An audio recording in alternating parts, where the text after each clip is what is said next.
अस्सलाम वालेकुम। Welcome to my channel खाना पकाना विद सबा। बिस्मिल्लाहिर्रहमानिर्रहीम पढ़ के अपनी रेसिपी का आगाज़ करते हैं। अल्लाह पाक के बाबरकत नाम कि वो हमारे रिस्क में हमारे खानों में बरकत अता फरमाए, आमीन सुम्मा आमीन। आज मैं आपके लिए ज़बरदस्त किस्म के हेल्दी मीठे समोसों की रेसिपी लेके आई हूँ।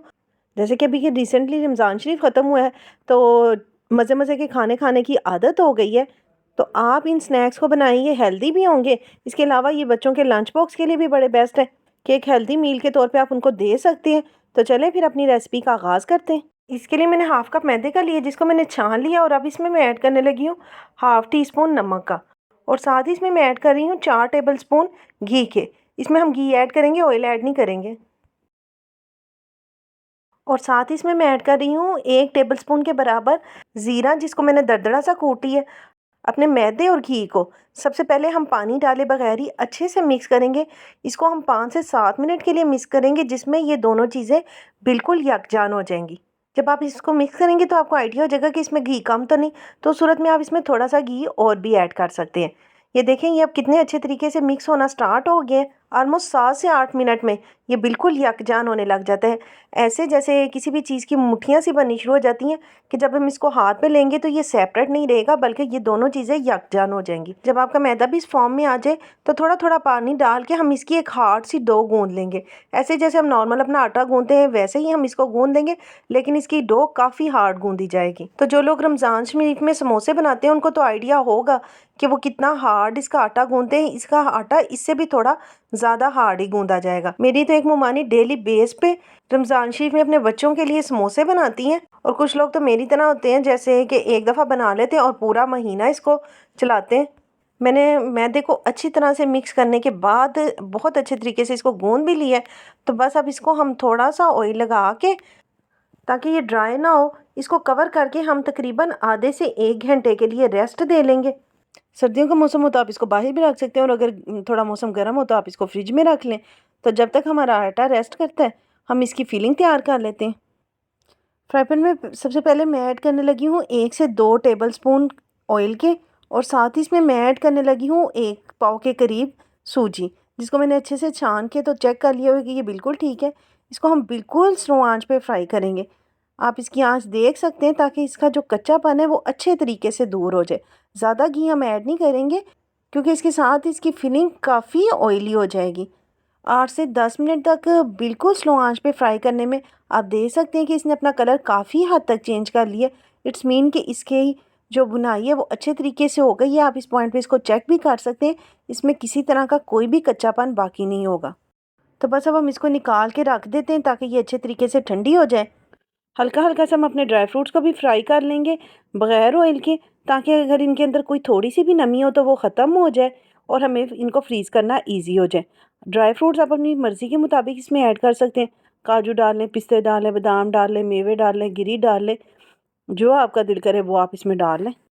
मैं इसमें ग्रेट की हुई गिरी, थोड़े से मेवे और साथ में चॉप किए हुए बादाम ऐड करने लगी हूँ।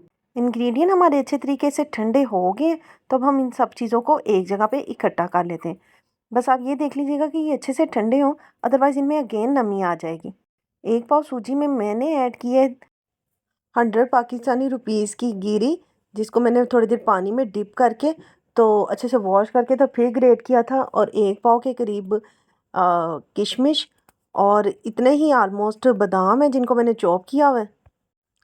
ड्राई फ्रूट की क्वांटिटी आप अपने हिसाब से ऐड कर सकते हैं, ज़्यादा भी डाल सकते हैं और कम भी। और अगर आपका बैटर बच जाए तो कोई बात नहीं, ये खाली भी खाने में बड़ा मज़े का लगता है। और अब इसमें मैं ऐड करने लगी हूँ 2 टेबल स्पून सौंफ के, जिसको मैंने हल्का सा भूना हुआ है। ज़्यादातर मैंने सौंफ को भून के ही रखा होता है, वो मैंने इसमें ऐड कर दिए। और अब इसमें मैं ऐड करने लगी हूँ ऑलमोस्ट 1 पाव ही चीनी, जिसको मैंने पाउडर फॉर्म में कर लिया हुआ है। बस अब हम इसको एक क्विक सा मिक्सअप दे लेते हैं, ताकि जो हमारे सारे इंग्रेडिएंट्स हैं और जो चीनी है वो यकजान हो जाए। अब ये अच्छा सा मिक्सअप हो गया, तो बस इस पॉइंट पे आप इसका मीठा भी देख सकते हैं, और अपने अकॉर्डिंग इसमें मीठा कम या ज़्यादा कर सकते हैं।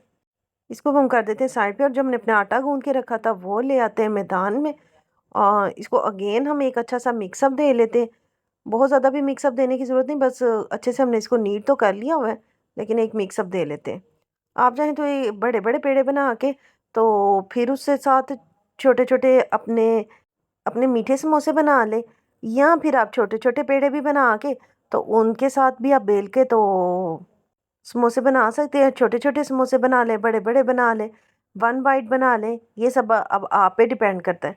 लेकिन वन बाइट बना ले तो ज़्यादा बेटर है, क्योंकि वो तो शुगर के पेशेंट हो या कोलेस्ट्रॉल के पेशेंट इतना सा तो चस्का लगा ही सकते हैं। आज ही मैंने समोसे अपने बचपन की याद में बनाए हैं, जब हमारे मामू के ससुराल से या मामी के मेके से मीठे समोसे आते होते थे। जब कोई ख़ास दिन त्यौहार होता था, किसी के यहाँ बच्चे की पैदाइश होती थी, उस सूरत में इनको डलें कहा जाता था। ये स्पेसिफिक तैयार होकर आती थी with lots of dry fruits. एक पेड़े को मैंने ज़रा सेपरेट कर लिया, बाकियों को मैं कवर करके रख दूंगी ताकि वो ड्राई ना हो। अब आप चाहें तो इसको जिस मर्जी चीज़ पे बेल लें। शेल पे मैं इसलिए बेलने लगी हूँ क्योंकि थोड़ा सा ज़्यादा हार्ड है, तो इजीली बेला जाएगा। अदरवाइज़ आप इसको चकले पर भी बेल सकते हैं या किसी भी जगह पे बेल सकते हैं। अच्छे तरीके से जितना बड़ा आप इसको कर सकते हैं तो कर लें। मैदा डस्ट कीजिएगा। मैदा डस्ट करने से ये होगा कि जितना मर्जी आप मैदा लगा लें, वो रोटी के अंदर ही अब्जॉर्ब हो जाएगा। जैसे फील होता है सेपरेट सेपरेट खुश्का, वैसा फील नहीं होगा, इसके अंदर ही बिल्कुल अब्जॉर्ब हो जाएगा। आप चाहें तो ऑयल के साथ भी इसको ग्रीस कर सकते हैं। रोटी मेरी जितनी हद तक बेली जा सकती थी मैंने इसको बेल लिया। अब मैंने ले लिया एक लेड। आप भी जितने साइज़ की बनाना चाहें उस हिसाब से किसी भी चीज़ का डब्बे का ढक्कन आप ले सकते हैं। उसके साथ आप इसको कर लें प्रेस करके, तो इसको सेपरेटली उतार लें, और अगर थोड़ा सा चिपका रह जाए तो छुरी की मदद से उतार लें। इसमें कौन सा कोई इशू है, ताकि जो आपकी लाइंस है ना वो ज़्यादा डीप हो जाएँ। और जो साइड्स बची हैं उनको वेस्ट नहीं करना, उनसे अगेन आप बना सकते हैं। अब ये आप पे डिपेंड करता है कि आप कितने साइज़ का बनाना चाहते हैं। छोटे बनाना चाहें तो छोटे छोटे ढक्कन ले लें, बड़ा बनाना चाहें तो एक बड़े डब्बे का ढक्कन ले लें। मैंने अपने मिक्सर से ढेर सारी रोटियां बना के रख ली हैं। और अगर जैसे कि आजकल गर्मी का मौसम है तो आप इनको बना कर फ्रिज में रखें। अदरवाइज़ आप अगर सर्दियों में बनाएं तो आप इसको बाहर भी रख सकते हैं। 2-3 को आप बाहर रख लें, बाकियों को आप फ्रिज में रख दें ताकि ये सॉफ्ट ना हो और इजीली आपसे कवर हो जाए। बस एक रोटी में हम ऐड करेंगे अपनी फिलिंग को, और पानी की मदद से ही हम इसको एक दूसरे के साथ कंबाइन कर लेंगे। इसको अटैच करने के लिए आपको किसी भी घी की, ऑयल की, बटर की या अंडे की, किसी भी स्लैरी की ज़रूरत नहीं है। सिर्फ पानी की मदद से ही आपस में एक दूसरे के साथ अटैच हो जाएगी। अब ये आप पे डिपेंड करता है कि आप इसको किस तरह की शेप देना चाहते हैं। आप चाहें तो इससे छोटे छोटे बड़े बड़े समोसे बना लें, इसको इस तरह से अटैच कर लें। जो चीज़ आपके लिए ज़्यादा इजी हो वैसे आप इसको बना लें, क्योंकि डो का और अंदर वाली चीज़ का फ्लेवर तो सेम ही होगा, लेकिन शेप डिफरेंट डिफरेंट देंगे तो डिफरेंट डिफरेंट लुक आएगी। अदरवाइज़ टेस्ट में फ़र्क नहीं आएगा शेप किसी भी तरह की देने से। So it's totally up to you कि आप इसको किस तरह की शेप देना चाहते हैं। एक दो दफ़ा बनाएंगे तो आपको थोड़ा फर्स्ट टाइम थोड़ा डिफिकल्ट लगेगा, अदरवाइज़ ये आपके लिए ईजी हो जाएगा। तो जो साइड्स बच रही थी उनसे भी मैंने छोटे छोटे पेड़े बना लिए। अब इसे मैं बना लूँगी अपने वन बाइट समोसास, जो शाम की चाय के साथ आप ट्राई करके इसको इजीली खा भी सकते हैं और देखने में भी प्यारे प्यारे लगेंगे। और इनको बनाना तो टू इजी है, टू मच इजी। ये शेप देना तो सबसे ज़्यादा आसान है। और अगर आपने एक दफ़ा ये समोसे बना लिए तो आप हो जाएंगे इनके फ़ैन, और कोशिश करेंगे कि आप बार बार इनको बनाएं। अकेले बंदे के लिए थोड़ा डिफ़िकल्ट हो जाता है, किसी काम को ज़रा ज़्यादा टाइम देना पड़ता है। अदरवाइज़ अगर 2 लोग हों तो इजीली आप इसको बना के तो रख सकते हैं। ये इजीली फ्रीज़ भी हो जाते हैं, और जब चाहें आप इसको निकालें, डीफ्रॉस्ट करें और 5-10 मिनट पहले निकालें और बना लें, फ्राई कर लें और एंजॉय करें अपनी इस मील को। मैं भी अपने मिक्सर से सारे समोसे, वन बाइट समोसाज, जैसे जैसे दिल करेगा वैसी शेप दे लूँगी with the help of someone special. जितने मैंने कैमरे के सामने बनाए हैं बस इतने ही मैंने अकेली ने बनाए हैं, बाकी मैंने किसी की हेल्प की मदद से ही बनाए थे।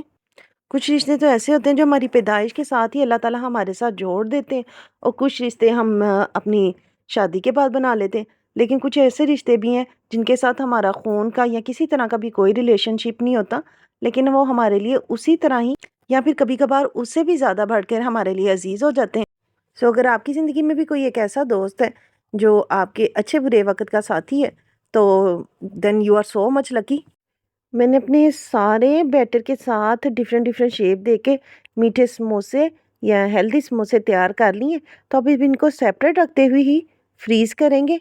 पहले आप इनको सेपरेटली किसी ट्रे में, डिश में, प्लेट में, जिसमें भी चाहें सेपरेट रखते हुए फ्रीज़ कर लें, और फिर आप चाहें तो इसको किसी डब्बे में डाल लें, या या फिर ज़िपलॉक बैग में डाल लें, लेकिन आप ये ध्यान रखिएगा कि ये सेपरेट सेपरेट ही रहें और इनकी पार्टीशन भी ऐसे हो जाए कि ये एक दूसरे के साथ अटैच ना हो, ताकि अगर लॉन्ग लास्टिंग लाइट भी जाए तो ये एक दूसरे के साथ चिपक कर ख़राब ना हो। इन समोसों को बनाने के लिए आपको घर पे ही डो तैयार करनी पड़ेगी। ये जो बाज़ार की रोल समोसा पट्टियाँ मिलती हैं, ये इसमें इनकी फीलिंग नहीं होगी, क्योंकि ये एक ड्राई फीलिंग होती है, जो कि इन पट्टियों में होना मुश्किल ही नहीं बल्कि नामुमकिन है।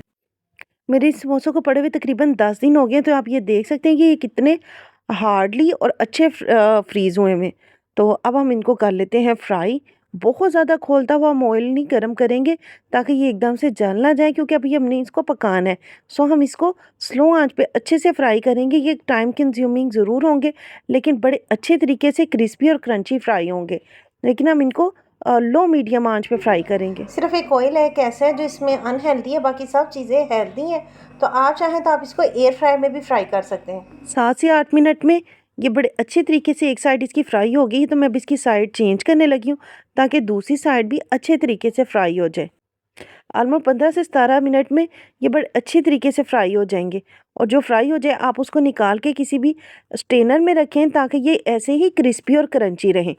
टिश्यू पर रखने से ये सोगी हो जाएंगे, जबकि किसी भी स्ट्रेनर में बास्केट में रखने से ये ऐसे ही क्रिस्पी और क्रंची रहेंगे। हम तो इसको ऐसे ही खाना प्रेफर करते हैं, और अगर आप चाहें तो आप इसको शीरे में डिप करके भी खा सकते हैं, अदरवाइज़ ज़रूरत नहीं है। ये ऐसे ही बहुत मज़े के लगते हैं। माशाल्लाह माशाल्लाह, मेरे ज़बरदस्त किस्म के मीठे समोसे बड़े ज़बरदस्त क्रिस्पी और क्रंची फ्राई हो गए। आप देख सकते हैं कि ये कितने खस्ता और करारे लग रहे हैं। ये देखने के साथ साथ खाने में भी बहुत बहुत माशाल्लाह माशाल्लाह मज़े के बनते हैं। मैं उम्मीद करती हूँ कि इंशाल्लाह आपको मेरी आज की ये वीडियो ज़रूर पसंद आई होगी, और अगर आपको मेरी ये वीडियो अच्छी लगे तो प्लीज़ इसे लाइक और शेयर करें, और मेरे चैनल को ज़्यादा से ज़्यादा सब्सक्राइब करें। और मैं इंशाल्लाह आपसे मिलूँगी किसी और वीडियो में। तब तक के लिए अल्लाह हाफ़िज़।